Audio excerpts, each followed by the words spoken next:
yang mendukung bersama pergerakan dari Amani Bank ini.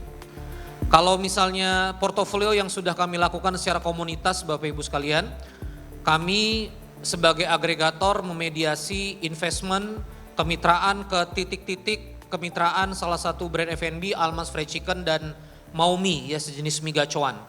Jadi kita mengkoordinasi kawan-kawan bergabung dalam sebuah CV, rata-rata satu CV itu kurang dari 50 orang sesuai regulasi, sekitar 8 sampai 12, ada Maumi karena 100 jutaan sampai 20-25 orang, sampai ada juga yang 30.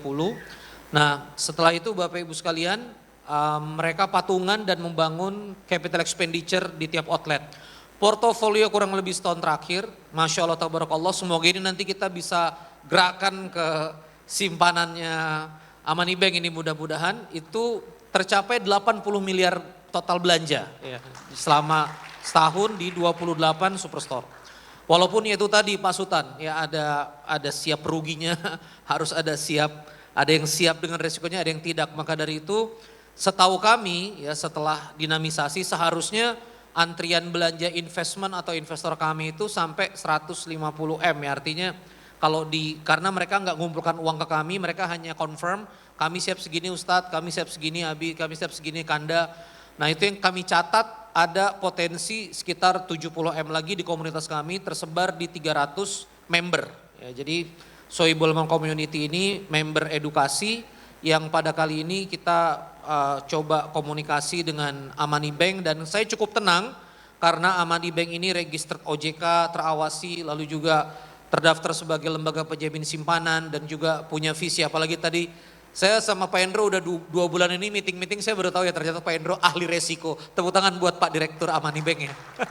Semoga resiko kita terjaga gitu ya. Begitu ya, sama-sama saya seperti Pak Sultan. Baik, Bapak Ibu tidak berlama-lama, saya panggil satu persatu. Izin saya tidak memperkenalkan lebih ya, tapi Masya Allah ini kalau saya baca CV-nya semua Bu sampai maghrib ini Bunda, saya izin ya.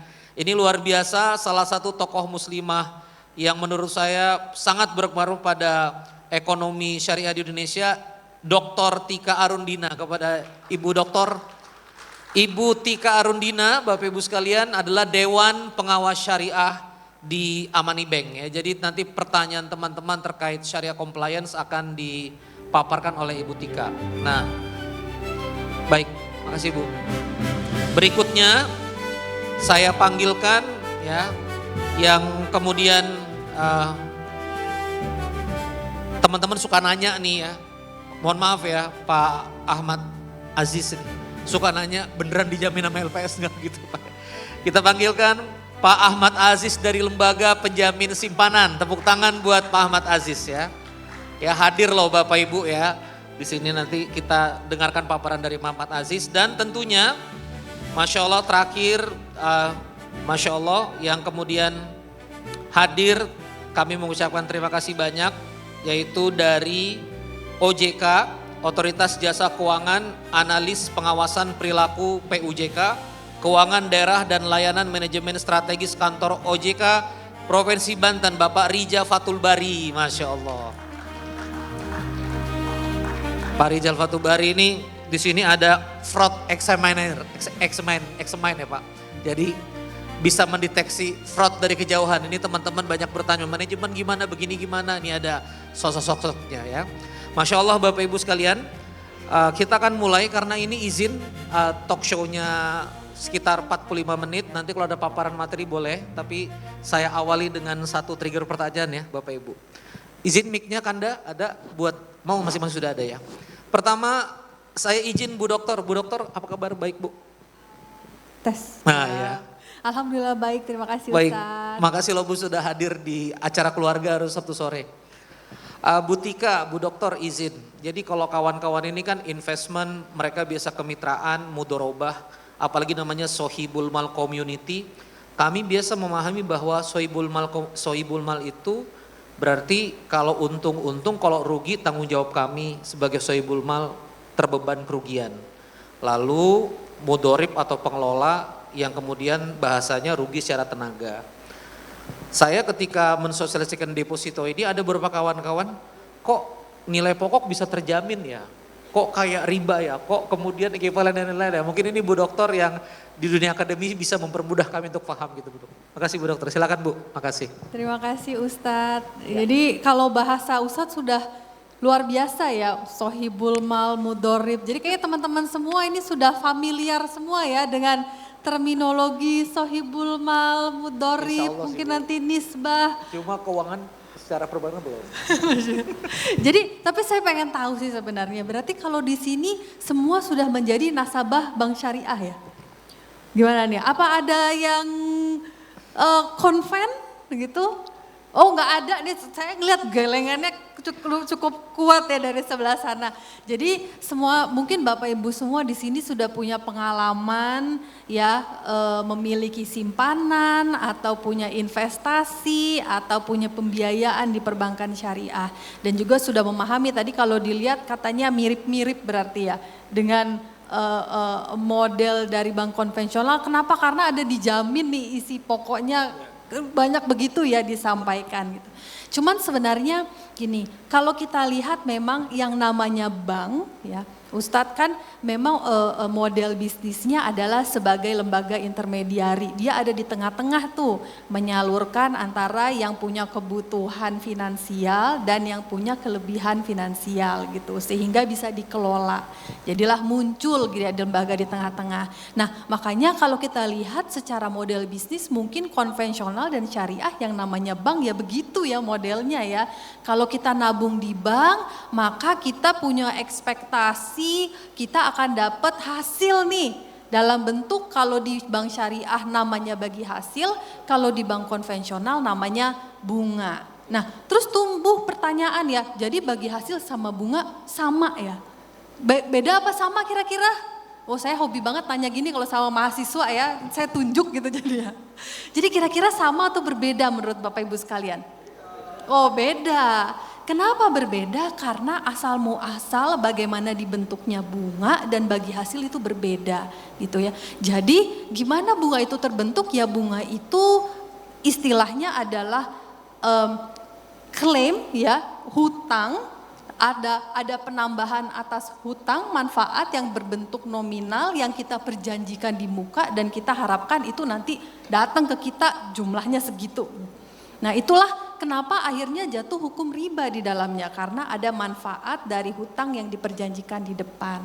Nah gimana kalau misalnya dengan konsep deposito syariah yang ada sohibul mal tadi, yang ada mudorib dengan prinsip mudorobah gitu. Mudorobah itu kan berbagi hasil.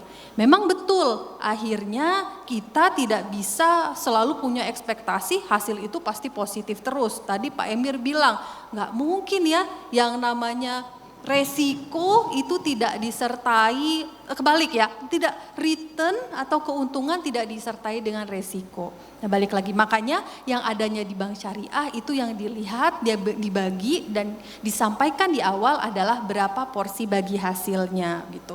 Nah berapa porsi bagi hasil ini sebetulnya kita bisa trace. Bank ini kan diawasi oleh OJK, ada LPS ya, di mana operasionalnya itu kita bisa lakukan prediksi dan kita bisa tracing. Jadi teman-teman tadi ada Pak Endro menyampaikan beliau dari divisi resiko, dihitung tuh resikonya berapa. Kalau kita investasikan uang nasabah ini ke produk-produk tertentu, ekspektasi kedepannya kita bisa berapa? Itu semua dikalkulasi. Nah itulah yang nanti yang diterjemahkan dalam bentuk nisbah. Makanya kalau Pak Endro bilang, wah kita nanti punya bisa bagi hasil sekian. Berarti Pak Hendro hasilnya optimis nih ya, bahwa di kemudian harinya dengan pola bisnis yang dimiliki itu kurang lebih bisa menghasilkan return berapa. Jadi bahwa kalau kita bisa, semua itu bisa kita kalkulasikan di awal sehingga dari bank sendiri bisa menyampaikan ekspektasi returnnya berapa. Dan itu biasanya bisa terpenuhi, kenapa? Karena tadi bank itu ada di sana untuk selalu ngeliatin, wah kalau ekspektasi returnnya lebih rendah jauh turun, maka OJK udah siap-siap ini ceritanya. Kalau udah Jadi dari awal OJK sudah bisa memantau ya kalau ternyata kondisinya mengalami penurunan. Mungkin mudah-mudahan nanti Pak Riza juga bisa kembali jelaskan. Makanya kalau istilah tadi teman-teman nggak perlu khawatir terminologi dijamin ya itu menunjukkan kepercayaan bahwa bisnis yang dimiliki oleh perbankan itu bisa memperoleh hasil yang baik sehingga bisa ada estimasinya berapa. Nanti mungkin kita bisa cerita lagi berkembang ya diskusinya ya Ustadz ya. Ya, jadi izin dokter ini sekalian juga mendalami dari pertanyaan kawan-kawan kan kalau akad wadiah atau akad titipan yang asalnya tabaru dalam Islam kan harusnya tidak ada tambahan ya. Kalau di deposito itu berarti akad mudharabah ya dokter? Betul, iya. Jadi di dalam perbankan biasanya kita punya beberapa akad. Ada akad yang namanya titipan gitu bentuknya simpanan dalam bentuk yang namanya wadiah. Wadiah itu yang namanya titipan ya kita nitip aja di sana. Kalau kita bisa punya dua opsi, titipannya boleh digunakan, boleh juga tidak digunakan. Iya, domana dan amanah kan. Nah kalau misalnya mau digunakan nanti ketika ada return yang dihasilkan dari situ, bank itu bisa berbaik hati untuk memberikan bonus gitu sifatnya yang tidak diperjanjikan di depan. Jadi bentuknya adalah bonus. Tapi apa bedanya jadi titipan sama bagi hasil tadi? Kalau titipan pertama harus namanya juga nitip ya, barangnya harus dikasih sesuai bentuk awal. Ya, jadi besarannya sudah bisa, itulah yang pokoknya sudah pasti kembali. Ya, tetapi hasilnya itu tergantung bank berapa banyak dia mau share gitu ya, dan bisa diambil kapan saja. Namanya juga nitip ya, jadi haknya si yang nitip dong, dia bisa mengambil kapan saja. Tapi kalau ada juga satu lagi yang jenisnya bahwa titipan itu nggak boleh digunain. Kalau nggak boleh digunain artinya ya tidak mendapatkan apapun ya. Dan boleh diambil kapan saja juga gitu. Makasih, tepuk tangan buat Dokter Tika nih. Saya dari Dokter Tika langsung ke ujung dulu Pak Rija izin ya. Dinamis saja kita Pak Rija ya kayak ngopi-ngopi ini. Sebetulnya Masya Allah kita harus sediakan sesi khusus karena slide-nya Pak Riza sebetulnya 40 slide ini saya dapat ini Masya Allah. Nanti kita harus bikin lagi nih amani khusus nih Pak. Kita workshop 1 hari semoga nanti Pak Endro berkenan ya. Kita tembak aja Pak Endro nih. Pak Rija izin. Kawan-kawan ini kan juga terpapar sosmed ya Pak Rija. Artinya kami tuh sangat respect kalau ada lembaga keuangan itu capnya OJK gitu. Itu juga kenapa kemarin kami itu punya komunitas berhati-hati sekali untuk tanda petik bahasanya menggerakkan teman-teman. Karena kami juga tidak pengen masuk ke jasa keuangan itu. Kami hanya komunitas gitu Pak Rija. Nah namun Pak Rija, saya juga nggak enak nih mengangkatnya di sini kita nggak usah sebut mereknya. Terkadang ada satu lembaga keuangan, anggap aja kemarin kasus peer to peer yang kemudian juga register OJK yang Masya Allah 2,4 triliun dana masyarakat gitu. Nah kawan-kawan ini begitu saya solisasikan Amani Bank itu loncat pikirannya ke peer to peer Pak gitu loh. Nah saya kemarin juga ngomong sama teman-teman di Amani Bank nggak mungkin karena kalau perbankan nggak mungkin ponzi karena pengawasannya ketat dari OJK. Bisa diceritain nggak Pak? Gimana kemudian OJK melakukan pendekatan sehingga yang kayak gitu nggak terjadi? Silakan Pak Rija. Ya, terima kasih Pak Ustadz. Jadi mungkin saya harus jelaskan dulu ya. Kalau di perbankan tadi sudah dijelaskan oleh Bu Tika bahwa kalau perbankan itu memang fungsi utamanya intermediary. Nah tadi ada yang kelebihan dana dengan ada yang membutuhkan dana. Nah, kalau kita bedakan apa sih antara peer to peer dengan perbankan gitu ya. Nah, saya harus sampaikan dulu kalau kronologis pengawasannya OJK terhadap BPR atau perbankan ya dalam hal ini itu jauh lebih ketat dibandingkan tadi yang disebutkan peer to peer lender. Kenapa? Karena kalau P2P itu baru lahir di tahun 2000-an ke atas. Gitu. Jadi kalau perbankan itu sudah ada dari undang-undangnya sudah dari tahun 2000 ke bawah malah 1900. Nah itu sudah diawasi semenjak dari Bank Indonesia. Kami kan OJK baru muncul di 2013. Nah sebelum adanya OJK, BPR, BPRS, Bank Umum itu diawasi oleh Bank Indonesia. Jadi secara umur sektor jasa keuangan perbankan ini lebih mature dibandingkan sektor jasa keuangan yang lainnya. Itu yang pertama. Nah bagaimana cara pengawasannya perbankan nih kalau tanya bisa tanya Pak Direktur sama Bu Dita. Itu wajib melaporkan bulanan ya Bu ya? Nah, jadi Bulanan. tadi yang disampaikan Bu Tika langsung kelihatan kalau sama kami kalau ada perubahan, kenaikan, penurunan. Ini mungkin Pak Endro atau Bu Dita pernah dipanggil langsung sama kami ke kantor untuk kalau tiba-tiba ada penurunan nilai contohnya DPK secara signifikan itu pasti langsung early warning system kami nyala. Sebulan sekali Pak ya? Sebulan sekali wajib lapor ya Bu Dita ya, Bu Dita. Berarti nggak ada aurat yang ditutupi Pak ya Nggak ada perbankan ya? Pak. Dan kami wajib melakukan pengawasan minimal 1 tahun sekali Pak. Oke. Minimal, itu onsite. Onsite. Jadi langsung ke lokasi. Kemarin Pak Endro juga saya sama Bu Dita saya udah datangin langsung ya Bu ya. Saya datangin langsung kemarin di bulan April langsung kami cek mulai dari akad sampai dengan penanganan pengaduan. Ya. Nah sampai seperti itu kalau di perbankan. Nah tapi saya nggak bisa bilang kalau tadi yang disampaikan peer-to-peer lending itu bagaimana. Sebenarnya sama, mereka ada laporan bulanan. Nah tapi pertanyaannya adalah pada saat bagaimana mereka menjalankan bisnis. Nah ini mungkin itu yang perlu kita dalami lebih lanjut ya. Nah bedanya apa sih kalau yang syariah dengan yang konvensional? Mungkin saya harus jelaskan. Kalau yang syariah itu jelas tadi Bu Tika sudah menjelaskan bahwa menjalankan berdasarkan prinsip syariah. Nah dasarnya apa? Itu memang sudah ada undang-undangnya. Malah perbankan syariah itu khusus. Perbankan, undang-undang perbankan syariah. Sehingga inilah yang menjadi dasar kami untuk melakukan pengawasan di perbankan ini jauh lebih mature lah dibandingkan mungkin sektor yang lainnya. Memang baru disebutkan tadi Pak Emir juga nyatakan ada beberapa contohnya koperasi open loop. Saya jujur saja Pak, koperasi open loop di kita itu belum banyak gitu ya. Tapi koperasi syariahnya banyak ya Pak ya.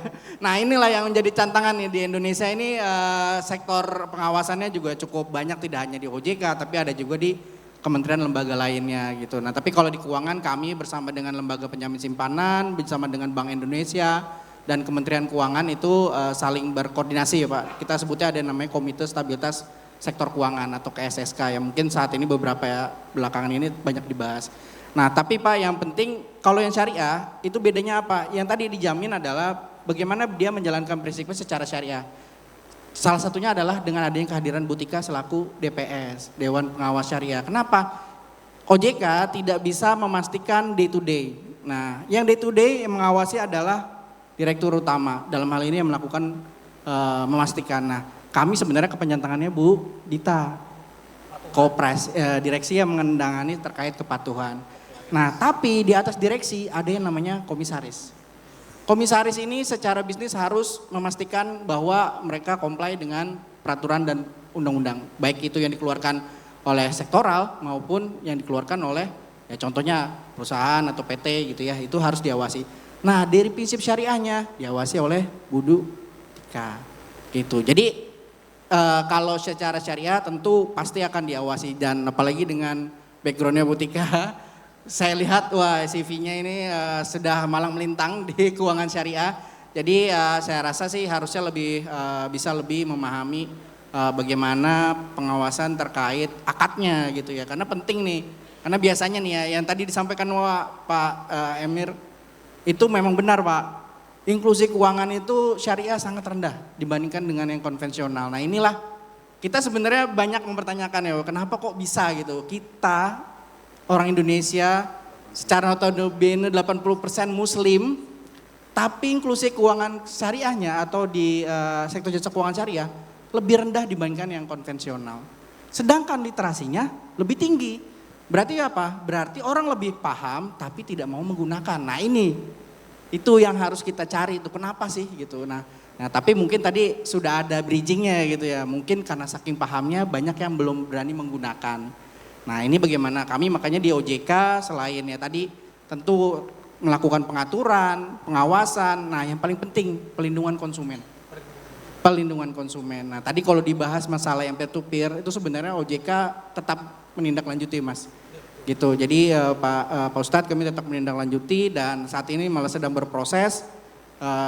Itu sedang masuk ke tahap sudah koordinasi dengan kepolisian dan kejaksaan terus menerus. Nah, tapi sebelum sampai titik itu, teman-teman di BPRS ini wajib melakukan pelindungan konsumen. Pelindungan konsumennya kami keluarkan satu peraturan khusus. Peraturan OJK nomor 22 tahun 2023 tentang pelindungan konsumen dan masyarakat di sektor jasa keuangan. Nah, jadi kalau misalkan nih ada permasalahan di sektor jasa keuangan, itu akan ditindaklanjuti oleh OJK. Contohnya apa? Misalkan Bapak Ibu mau mencairkan kesulitan. misalkan contoh ya, tadi mau ada wakat wadiahnya mau ditarik gitu misalkan, kesulitan dan tidak dilakukan, instruksinya OJK bisa mengenakan sanksi.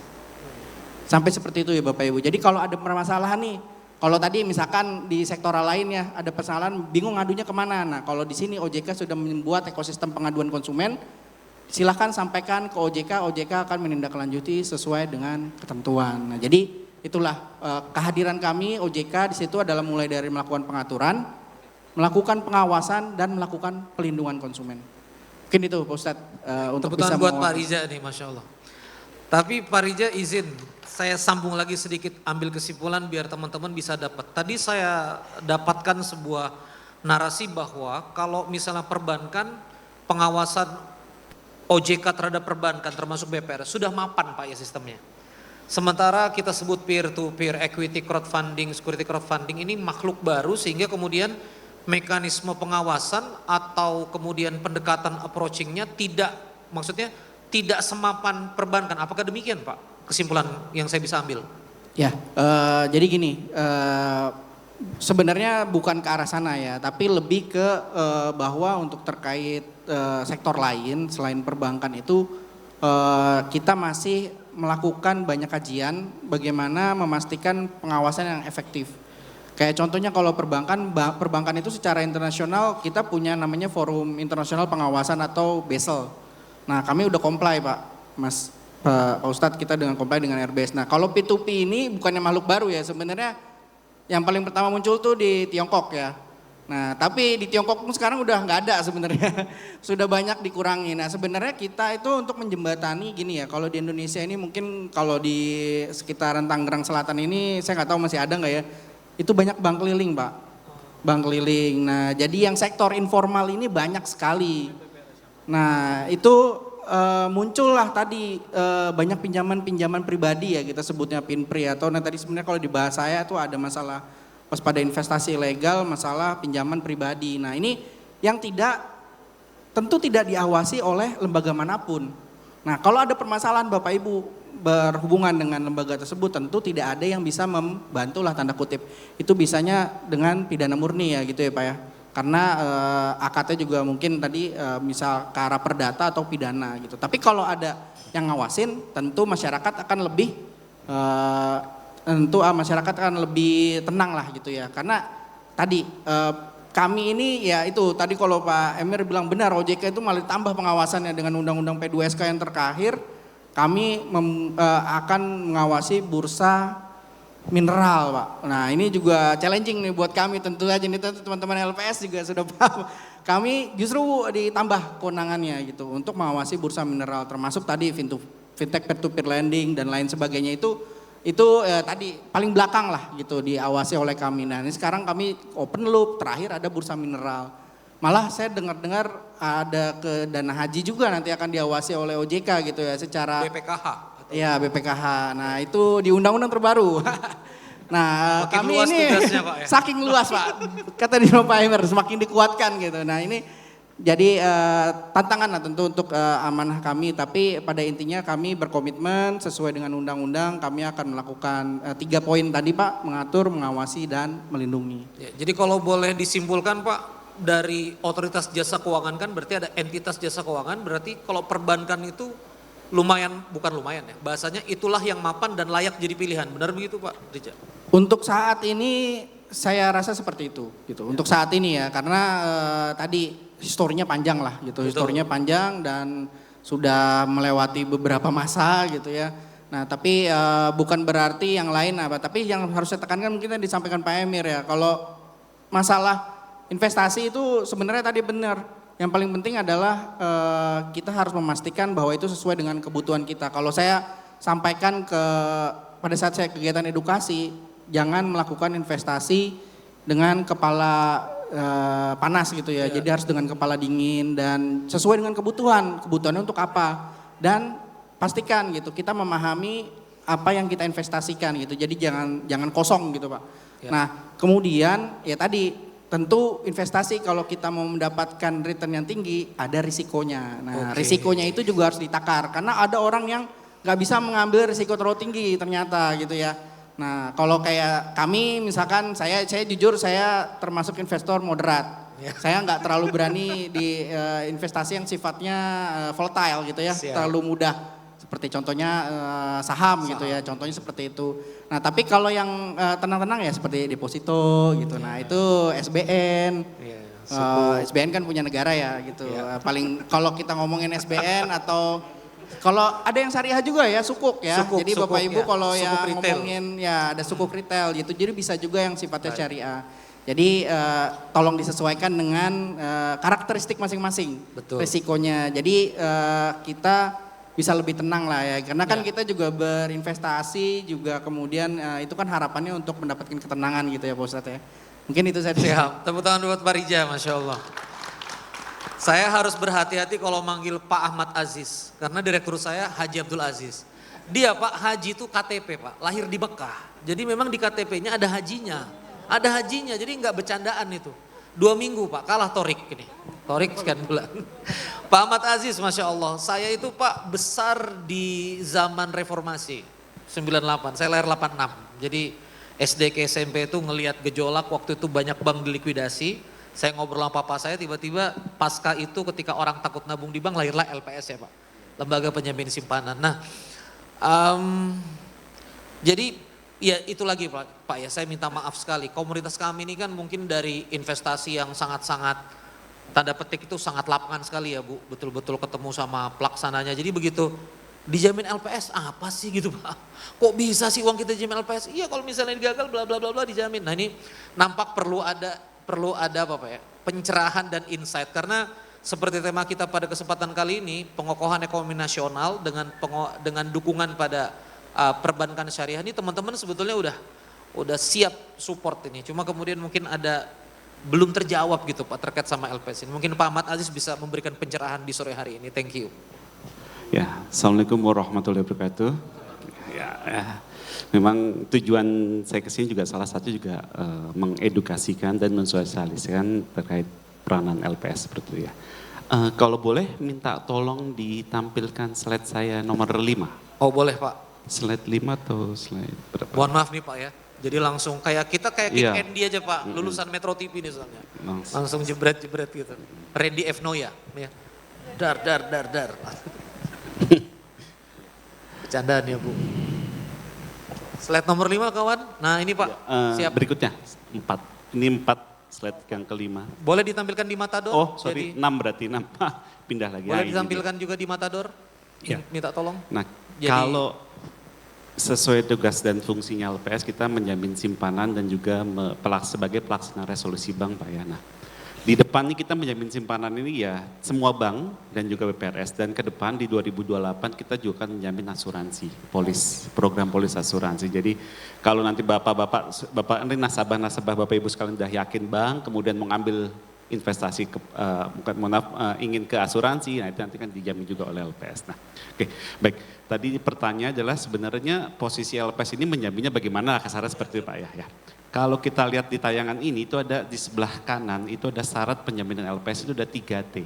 Yang pertama itu tercatat dalam pembukuan bank. Jadi kalau Bapak Ibu merasa menabung di banknya sudah yakin, sudah benar, kemudian karena percaya sama orangnya akhirnya lewat akun officernya atau bagaimana kan jadi sekarang perjalanan semakin kesini semakin digital semakin enak gitu ya Pak. Jadi kadang gak usah ke bank, kita cukup kontak-kontakan WA, kita mau nabung, kita mau deposito itu bisa. Nah tapi itu harus dipastikan tercatat dalam pembukuannya, itu yang pertama. Nah kemudian yang kedua, tingkat bunga simpanan yang diterima tidak melebihi tingkat bunga penjaminan LPS. Nah di sini adalah benefit yang diterima apabila Bapak Ibu nabungnya di bank syariah.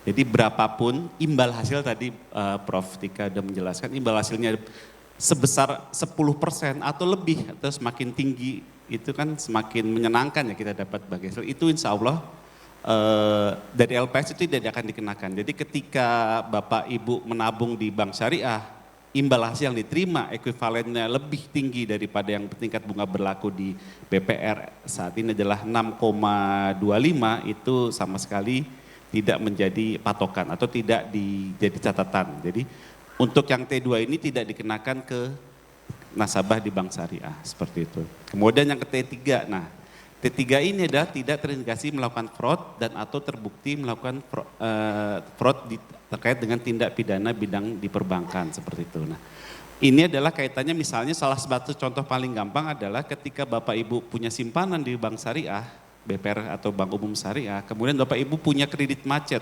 Nah, ini akan dilihat oleh LPS apakah Bapak Ibu ini perform kreditnya, apabila macet itu maka simpanannya akan jadi jaminan untuk carry over atau men-set off dari kredit Bapak Ibu yang macet tersebut seperti itu. Nah, sekarang balik lagi pertanyaannya. Kalau dijamin, semua dijamin LPS. Maksimal adalah 2 miliar. Jadi kalau misalnya nanti Bapak Ibu, saya doakan semuanya bisa ngumpul lebih dari 2 miliar gitu ya, dipisah-pisah aja. Banyak uangnya Pak. Iya amin, nah, ya, mudah-mudahan seperti itu ya, bisa dipisah-pisah nih. Kemarin ada resikonya juga transfer Pak, apalagi dijamin, harusnya iya, sih ya. Itu. Harusnya, jadi maksimal dijamin sampai dengan 2M, khusus untuk bank syariah tidak ada tingkat bunga penjaminannya. Jadi berapapun yang Bapak Ibu terima pada periode ini, maka itu akan tidak menjadi catatan atau tidak dihitung sebagai syarat penjaminan LPS. Nah, izin saya menambahkan sedikit Ustaz. Kalau saat ini adalah tingkat bunga penjaminan yang berlaku untuk BPR itu adalah 6,25. Jadi memang di konvensional ya Pak? Iya, di konvensional, BPR konvensional itu cukup tinggi untuk persentase simpanan yang ditempatkan sebesar 6,25. Karena memang sistem sekarang, rezim, bukan bilang ekosistem sekarang ya Pak ya, BI rate-nya juga udah 5,2 itu, kemudian SBN, SRBI memang sekarang zaman di ekosistemnya suku bunga tinggi gitu. Jadi ya kalau boleh ke slide 4, ke slide 4. Ya, satu lagi, slide 4. Nah, ya di sini kami melihat bahwa memang untuk di level BPR, khususnya BPRS, dengan kondisi seperti ini, maka BPRS akan harus dibuat bisa menarik simpanan dengan imbal hasil yang bisa bersaing dengan tingkat suku bunga sekarang ini, namun juga harus bisa menyalurkan pembiayaan di level yang bisa juga bersaing. Jadi kalau suku bunganya kerendah, kalau imbal hasil simpanannya kerendahan masyarakatnya enggan, namun di sisi lain ketika menaikkan pembiayaan nisbah pembiayaannya itu dinaikkan, maka masyarakat juga akan enggan. Mungkin di sini tadi menyambung tadi Pak Riza, ada kecenderungan bahwa dari sisi literasi sudah cukup tapi inklusinya yang masih kurang. Nah, ini mungkin yang perlu dilihat lagi apakah sistem di sistem di BPRS ini efisien atau tidak. Kemudian dengan adanya teknologi, nah ini mungkin kira-kira itu bisa lebih membantu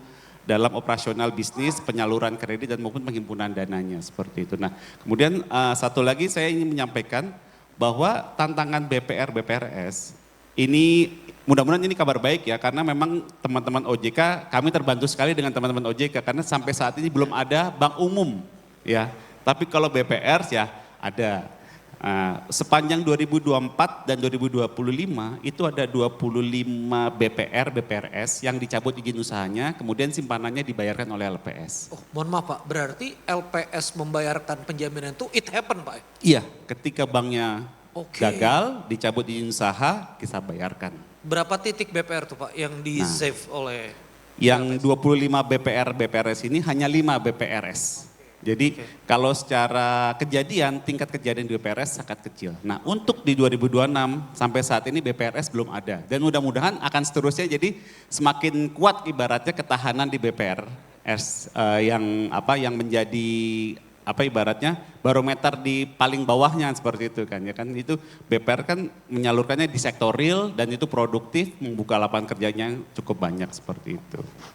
Nah, ini adalah gambaran dan ini mudah-mudahan bisa jadi ini LPS melihat bahwa ada pola-pola ketika BPR atau BPRS ini memiliki kerentanan dari sisi kepemilikan terkonsentrasi, kemudian Dewan Komisarisnya yang kurang independen dan lain-lainnya, itu akan berdampak kepada munculnya fraud.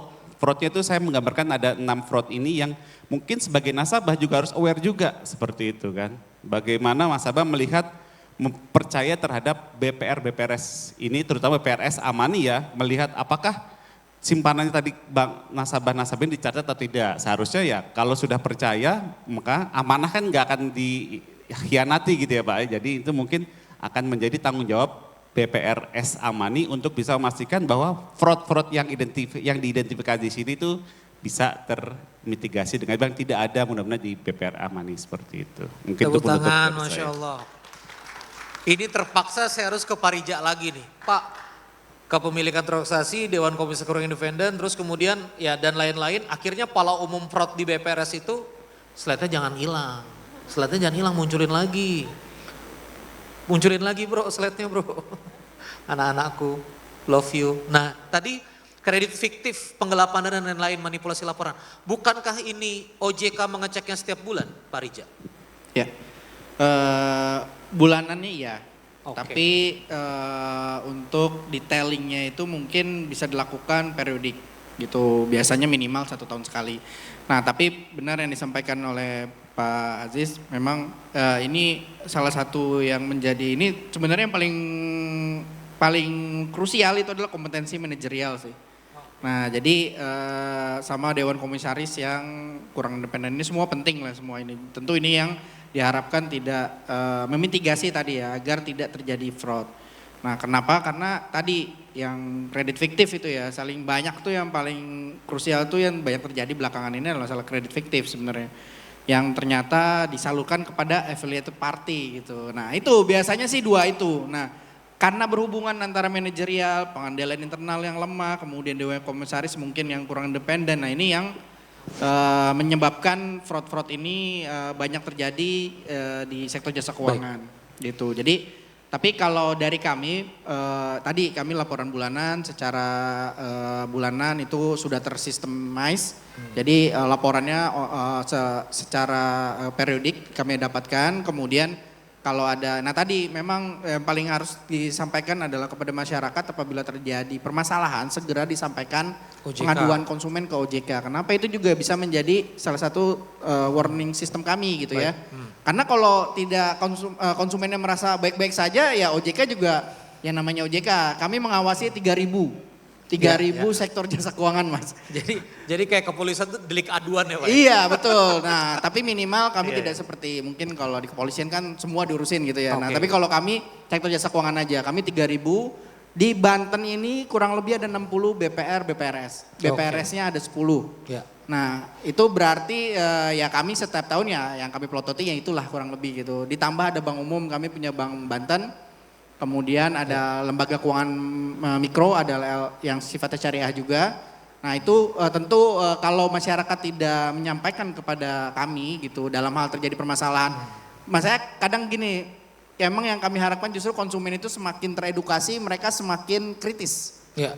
Once mereka kritis, kami juga akan terbantu jujur aja gitu ya. Jadi pada saat ada pengaduan konsumen itu langsung masuk. Dan teman-teman dari sektor jasa keuangan itu wajib menindaklanjuti pengaduan dalam jangka waktu 10 hari kerja. Itu sudah kami atur di POJK 22 tahun 2023. Nah pada saat itu pengaduannya masuk ke kami akan bisa mendeteksi ini nih. Jadi harapannya fraud ini tidak terjadi kecil plus nanti kalaupun terjadi bisa diminimalkan korbannya gitu. Jadi yang ke arah sana. Nah memang ya mungkin tadi disebutkan beberapa itu salah satu early warningnya itu memang meningkatnya pengaduan konsumen. Baik. Gitu. Nah, jadi mungkin saya harus sampaikan juga kepada kita ya, bukan di Amani ya, tapi kalau kita punya permasalahan di sektor jasa keuangan, segera disampaikan pengaduan, baik kita konsumen maupun kepada OJK-nya juga ya. Karena sebenarnya teman-teman di sektor jasa keuangan itu wajib menindaklanjuti terlebih dahulu.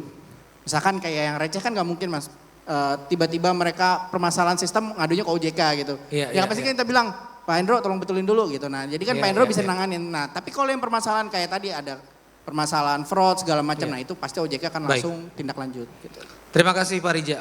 Kembali ke Pak Ahmad Aziz Pak. Tadi saya lihat CV Bapak kan surveillance ya Pak. Jadi yang saya kemudian dalami itu bahwa sebetulnya LPS nggak nunggu di ujung kan. Kalau terjadi apa-apa, tapi kemudian early warning sistemnya juga dibangun gitu Pak. Boleh diceritain nggak Pak ke kami gitu, deteksinya? Ya, ini izin, tadi Prof. Emir juga menyampaikan bahwa dulu kita berkolaborasi karena dulu masih ada surveillance Bank Syariah di LPS.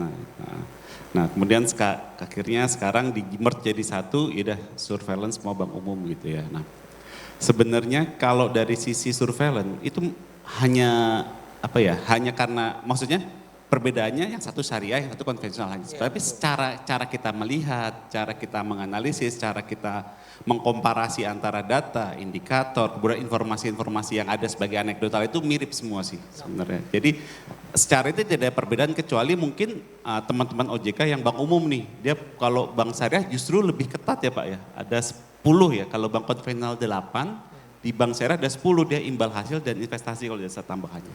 Jadi secara pengawasan OJK itu malah lebih ketat gitu. Jadi, karena kan OJK adalah sebagai gerbang pertama ketika dia melihat ada simptom-simptom apa nih di institusi keuangan, sementara LPS akan bertindak ketika memang harus dibutuhkan melakukan action.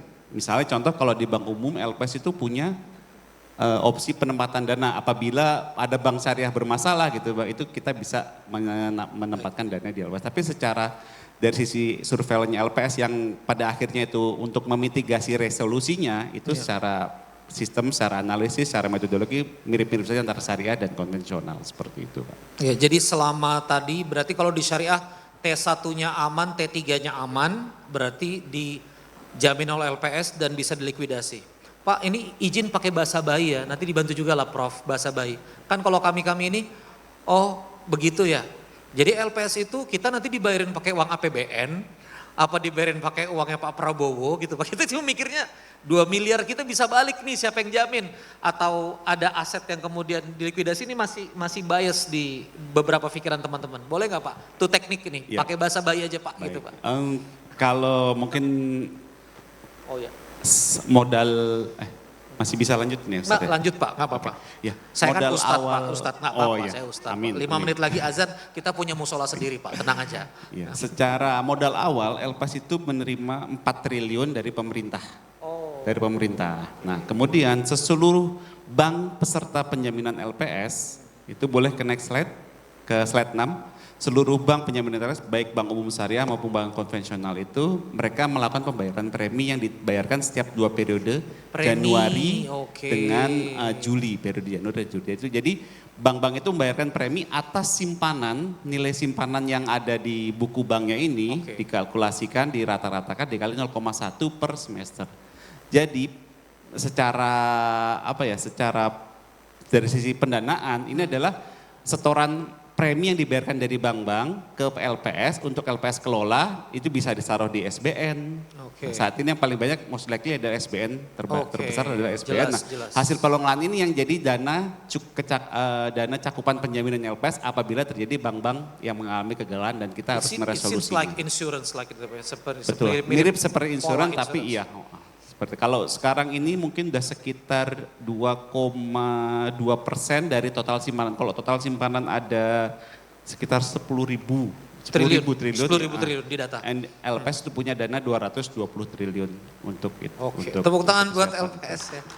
Karena sebentar lagi azan, saya izin dari Ibu Prof Tika, lalu kemudian Pak Ahmad Aziz dan Pak Rija, closing statement untuk teman-teman. Ini juga kita broadcast terbatas ke mitra kami. Terkait semangat mau masuk tapi masih ketahan-tahan gitu Bunda. Silakan dari Prof Tika. Terima kasih, ini saya dipanggil-panggil Prof, semoga menjadi doa ya. Terima kasih banyak ini Ustadz. Saya melihat antusiasme yang luar biasa dari Ustadz, juga pergerakan komunitas. Memang syariah ini maju ketika kita dukung bersama ya. Dari kita, untuk kita, oleh kita. Kita sudah memahami makna syariah yang kita tahu bahwa kita semua muslim ini bukan sekedar ibadah saja, tapi muamalah itu juga diperlukan dan muamalah mencakup dari hubungan kita, transaksi kita gitu ya. Jadi sebetulnya dari Bapak Ibu sekalian ada di ekosistem sini, ini menjadi hal yang penting untuk kita bisa dukung sama-sama. Karena kalau bukan kita siapa lagi gitu. Jadi mari kita sama-sama bisa mendukung infrastruktur ekonomi dan keuangan syariah kita untuk membesarkan perekonomian syariah yang kita sudah lihat sama-sama. Karena kita percaya sekali bahwa ada keberkahan di sana, ada makna keadilan di sana, ada hikmah tentunya ya dari sistem muamalah yang diajarkan oleh agama kita dan Rasulullah SAW. Jadi mari kita budayakan ini bersama dan kita bangun, kalau bukan kita ini siapa lagi jadinya ya. Jadi ya mudah-mudahan ini bisa kita dukung sama-sama insya Allah. Ya. Izin, ya. Sebenarnya tugas LPS itu sangat terbantu oleh teman-teman dari OJK gitu, karena pengawasan mereka yang terintegrasi dan prudent ini membantu LPS dalam memastikan bahwa skema penjaminan dan resolusi bank ini bisa berjalan secara efektif dan efisien. Nah, khusus untuk nasabah di sini mungkin kami mengimbau bahwa untuk sekali lagi saya sampaikan bahwa untuk penjaminan simpanan syariah itu hanya berlaku T1 dan T3 saja. Jadi sepanjang tercatat dan tidak menjadi penyebab bank gagal dalam arti misalnya punya kredit fiktif, nah itu dipastikan bahwa simpanan Bapak Ibu di bank syariah itu walaupun imbal hasil yang diterimanya lebih tinggi dari yang berlaku dari yang ada di pasar sekarang itu tidak menjadi dasar untuk tidak dijamin. Tapi yang berlaku adalah T1 tercatat di bank dan T3 yang tidak menjadi penyebab bank gagal. Mungkin itu dari saya. Ya, terima kasih Pak Ustadz. Mungkin sebagai penutup saya ingin menyampaikan, jadi tadi seperti disampaikan Tertika, seperti ini, jadi ini saatnya kita untuk berkontribusi lah terhadap produk-produk keuangan syariah terutama, yang tentu yang harus dipastikan oleh konsumen dan masyarakat adalah pastikan sudah terdaftar dan diawasi oleh OJK, itu yang pertama. Dan yang kedua, dipastikan kelogisan dari imbal hasilnya gitu ya, karena kalau kami selalu bilang di masyarakat di sektor jasa keuangan tidak semuanya diawasi oleh OJK karena banyak lembaga lain yang turut mengawasi. Nah, kami selalu sampaikan 2L, legal dan logis. Yang pertama legalitasnya dicek, kalau dia sudah legal dan diawasi oleh lembaga jasa, lembaga keuangan, kemudian badan pemerintah, itu bisa istilahnya lebih aman, cenderung lebih aman. Kemudian yang kedua adalah logisnya dari sisi imbal hasilnya gitu ya. Tadi sudah diawasi oleh, dijamin juga oleh LPS, ini menjadi salah satu mungkin kepastian juga kepada seluruh nasabah terutama yang di BPR maupun BPRS ya untuk ini. Nah kemudian yang terakhir mungkin saya pastikan kalau ada permasalahan segera sampaikan pengaduan konsumen. Nah betul, disampaikan kami punya hotline kontak 157 itu 24 jam 7 hari. Jadi silakan disampaikan dulu kalau mau tanya-tanya terkait produk, semua produk sektor jasa keuangan, misalkan contohnya BPRS Amani terdaftar diawasi OJK enggak? Nah itu bisa dikonfirmasi terlebih dahulu, itu ke kontak center kami. Nah kemudian kalau ada pengaduan segera laporkan dan nanti bisa dipandu oleh kontak center kami. Mungkin itu dari saya Pak Ustadz, terima kasih. Alhamdulillahirrahmanirrahim, sampai kita pada talk show pada kesempatan sore kali ini. Insya Allah setelah maghrib Bapak Ibu tentu jangan pulang dulu, kami ada jamuan dan ini juga menjadi wasilah networking bagi para mitra dan ekosistem kita. Nanti setelah Bada Isya ada pemaparan dari komisaris kita PSP, pemegang saham pengendali yaitu Mas Gito Wahyudi. Karena banyak juga yang pengen tahu siapa di balik Amani Bank dan insya Allah nanti saya juga akan menghadirkan kesimpulan. Mudah-mudahan sebelum jam 9 malam kita udah selesai acaranya. Terima kasih Prof Tika ya. Jadi doa, terima kasih juga. Saya panggil Prof juga aja nggak mau, Prof Aziz dan juga Prof Rija, Profesor semua insya Allah. Terima kasih Bapak Ibu sekalian. Wassalamualaikum warahmatullahi wabarakatuh. Waalaikumsalam warahmatullahi wabarakatuh. Terima kasih Ustadz Dadi dan juga para narasumber untuk insightful-nya hari ini. Tapi sebelum turun boleh kita foto bersama dulu.